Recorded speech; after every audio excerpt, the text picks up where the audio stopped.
Star Wars The Force Awakens is directed by J.J. Abrams and is a return of Star Wars in 2015. The New Order takes hold over the galaxy as the New Empire, while Rey, Finn need the help of Han, Leia, and some other old friends to try and go up against these evil doers. Now I remember back when this movie came out in 2015, it was around December, and everyone was hyped about this film.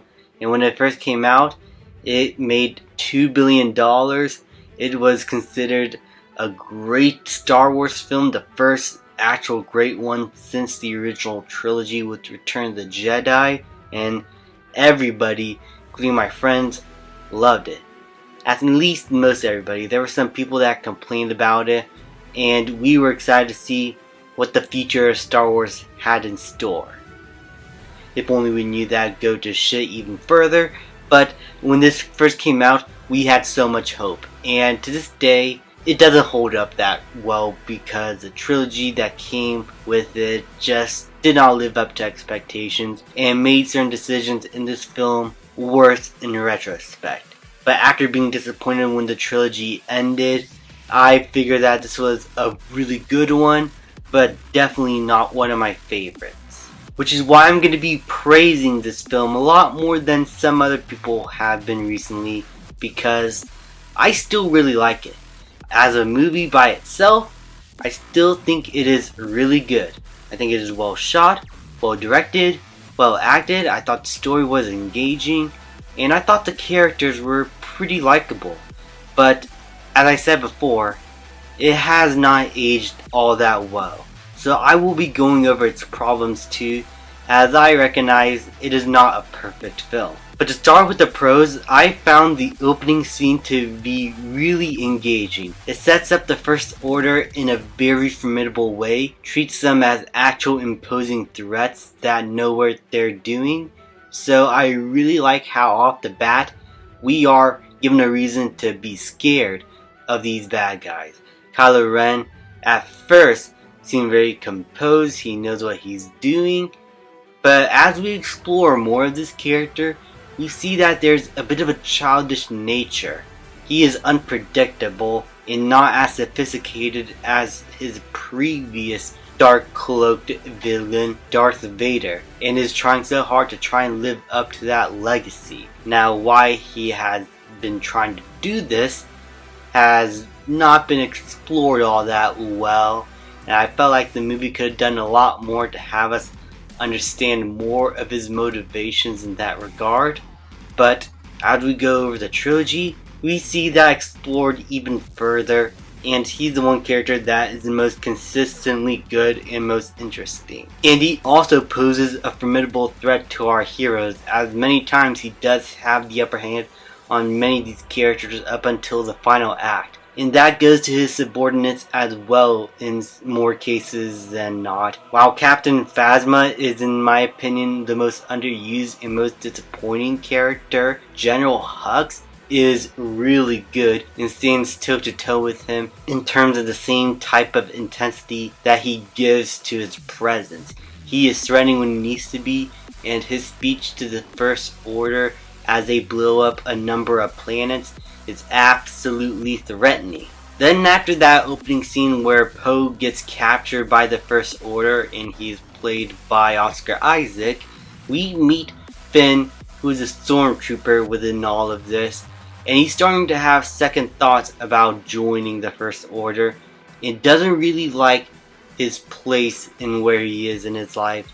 And so he decides to help Oscar Isaac's character Poe out, and they both kind of form a nice dynamic for a bit, but the movie doesn't go further with that. They only share a few scenes together here in the beginning and the end of the film, and I felt like the movie had a missed opportunity to have these characters be a nice duo. And when they go to what was it, Tatooine? Was it Tatooine? It was some other desert planet. I keep forgetting. It honestly is kind of the most forgettable planet because it basically is Tatooine. But once they crash land there and they get separated, we then change our focus to Rey, who is the main character. She is someone who is alone and recluse. She's waiting for her family, but she has no idea that she is unfortunately ruined by the script. We'll get to that when we get to The Last Jedi and Rise of Skywalker, okay? I have a lot to say about her backstory and how that is explored. But her character is likable, she's a loner, she knows what she's doing as she's worked her way around the place trying to make sure she earns enough money for herself, and is not afraid to get her hands dirty as well when things come to push and shove. So when Rey and Finn eventually meet, they form a nice little pair as two people who are sort of lost in their own worlds start to try and find one another within this little group that they make. And so with Rey and Finn now being pursued by the First Order, they make a run to the Millennium Falcon and make their escape. I really like this little callback joke to where they call it garbage. It was a nice little touch to have us get amped up for the Millennium Falcon's return. And what I love is that this was shown to us in a one shot where they're just running from these TIE fighters, and filmmaking wise, this was very creative, just having everything going on in one shot with the characters in the front, all the chaos happening in the back, and then being able to make a callback even without you knowing if you don't know much about Star Wars. This was a really cool shot and one of my favorites in the entire film. And so they make their escape from the First Order, and then eventually they meet Han Solo, who is still a smuggler. And while I do like that about his character, that he is still the same Han Solo that we know and love, I would have preferred if we got on the side of Han Solo that's a bit different. Like, he's not smuggling, he's still helping out the rebellion in some ways, or in this case, the resistance.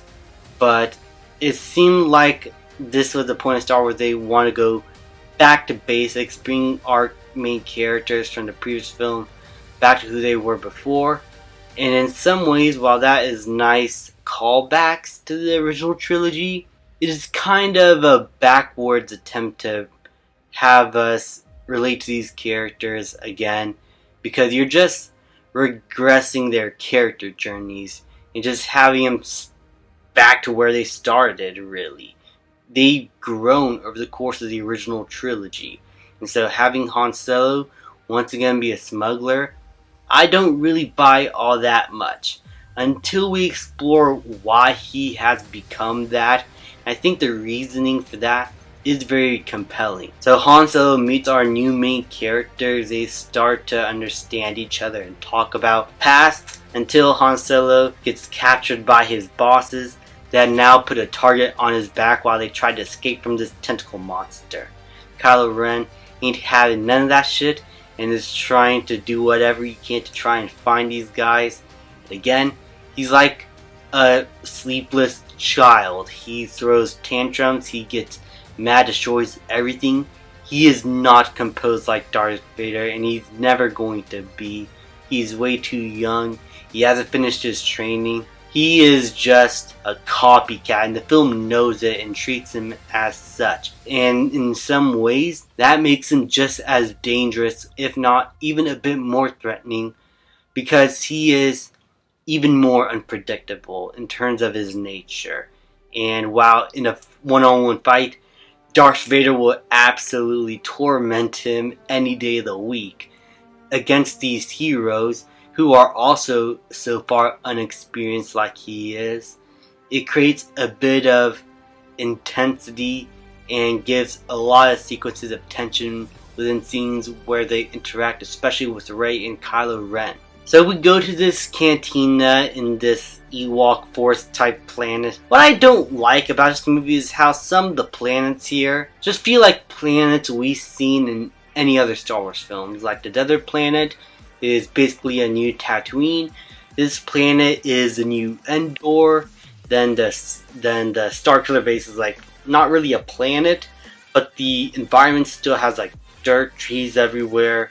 So in some cases, it feels like Hoth, except with trees. It's a lot darker. is like the only thing that actually looks and feels different.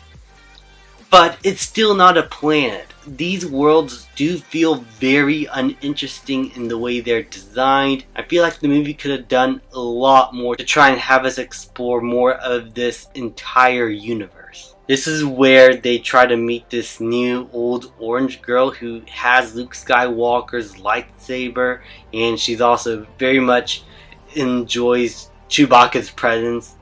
I don't want to know what they do during their free time together, but whatever. This is where Rey starts to figure out who she might have been.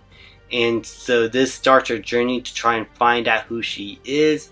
And we're very invested. We want to know what's going on with her. Unfortunately, she gets captured by Kylo Ren. So Han Solo and Finn and Chewbacca need to go and save her.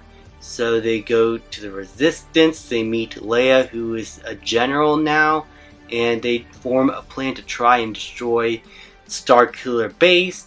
Then they fight over there, and whenever they get to the planet, Han Solo tries to rekindle his relationship with his son, Kylo Ren. And this is where we start to understand more about who he is and why Kylo Ren is the way he is. He was abandoned, or so he thought, by his family. And something terrible happened in his past. And Han Solo wants to try and help him. But this is where we see Han Solo die. And while I found this scene to be very tragic, if we explored more of this relationship and have us understand more why this was terrible for Han Solo, I felt like it could have had a bit more of an impact. Because we just got introduced to these characters for the first time together. There's only like a few bits of dialogue here and there setting it up.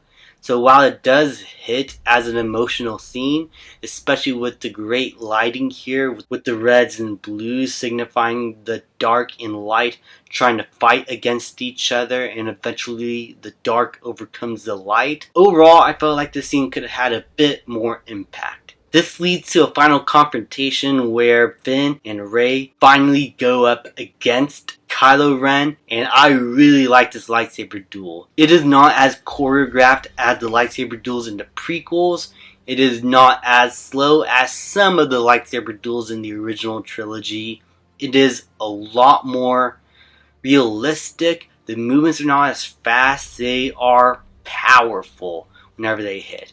They are trying to force their lightsabers to hit their target, and I really like how his three blades technically, but the two little blades in the side is able to be useful as he turns a lightsaber like this, and they're able to cut his Finn's shoulders. Like, I thought that was a cool little detail, and figured why that little detail in the lightsaber was pretty useful. And throughout the film, we get a sense that Rey might be a natural with the Force, and we're unsure why, till this fight sequence where she is able to use the Force and is able to wield a lightsaber and for some reason beat Kylo Ren in a one-on-one fight. Though, am I the only person who believes that she probably had a chance, or even Finn? Because he still put up quite a bit of a fight against Kylo Ren, and he's supposed to be a stormtrooper, just like a few days ago. And he had no training with the lightsaber, and he's still going up against him pretty well until he made the wrong move. The reason why I think these two characters were able to get a few good hits in this fight sequence is because Kylo Ren is still untrained completely. He is still a child and is more of an aggressor. He just lashes out without any rhyme or reason. He doesn't have any real tactics up his sleeves. Because of that, his inexperience has become his downfall. So the Starkiller Base gets destroyed. The space battle is pretty cool, though I've seen better in later films, especially The Last Jedi and Rogue One. Though it is still very entertaining. I love the camera movement, and the explosion of Starkiller Base is satisfying enough. Then we get to the ending where Rey finally meets Luke Skywalker, and we get that nice little cliffhanger for the next film. So overall, I have a few problems with the film, most of which included a lot of setup for the next film that eventually got paid off in disappointing ways. But as a start, it introduced a lot of neat ideas about Rey's lineage, and introduced a lot of cool new characters, has a lot of cool lightsaber duels and direct from J.J. Abrams. I overall had a really good time with this. I thought it was really fun, I thought the characters were entertaining, the action was great. Overall, this is what I consider to be just a good Star Wars film. A really enjoyable ride from start to finish, bumpy at times, not perfect, but still very entertaining for what it could be. And for that reason, I'm going to give Star Wars The Force Awakens a B+. This was an A+ when I first saw it in theaters, and I still really enjoy it. But man, it really doesn't hold up. And I'm afraid that with later rewatches, I don't know if I'll stick with a B+. I just felt like I was in a good mood today. Thank you guys so much for watching. Please like, subscribe, comment, and I'll see you guys next time.